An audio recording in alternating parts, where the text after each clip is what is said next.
একটা সময় খুব ভয় করতাম মেজ দিদিকে। যমরাজের থেকেও বেশি ভয় করতাম, কারণ সে আমাদের পরিবারের সব দায়িত্ব নিয়েছিল। কিন্তু তার একটা জিনিস খুব খারাপ লাগলো, আমরা 4 বোন 1 ভাই, তার মধ্যে সেজ বোন আর আমি ছিলাম বাড়িতে। দিদি কাজ করতো, বাবা সংসার দেখতো না, সেই কারণে মা আর দিদি সংসার চালাতো।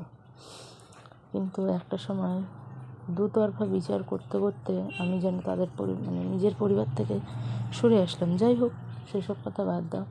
তারপরে কোনো মতে সেই ভয়টা কী কারণে যেন কেটে গেল। কিন্তু এখন সবথেকে বেশি ভয় পাই সময়কে, পরিস্থিতিকে। কারণ সময় যা তোমাকে শেখাবে, পরিস্থিতি যা তোমাকে শেখাবে, যা করাবে, তা দুনিয়ার কোনো কিছুতে করাবে না। তাই এই হচ্ছে আমার রাজপুত্র, যাকে নিয়ে আমার অনেক স্বপ্ন।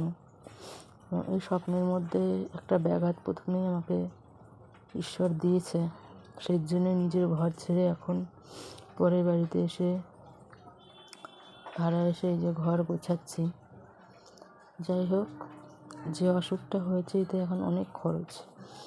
মধ্যবিত্ত ঘরে একা সংসার টানা একটা বাচ্চাকে নিয়ে খুব চাপ। এতদিন ওর বাবা করেছে, এখন আমি এই প্রফেশনে শুরু করলাম তোমাদের ভালোবাসায়। আমার ছেলেটার মুখের দিকে তাকিয়ে যদি তোমরা সবাই পাশে থাকো, আশা করি আমি পারবো। যাই হোক, এটা একটা ছোট্ট লাইফে নিজের ছোট জীবনের একটা মিনি ব্লগ বানিয়ে দিলাম। সবাই পাশে থেকো, তোমরা সবাই পাশে থেকো, আমিও তোমাদের পাশে আছি।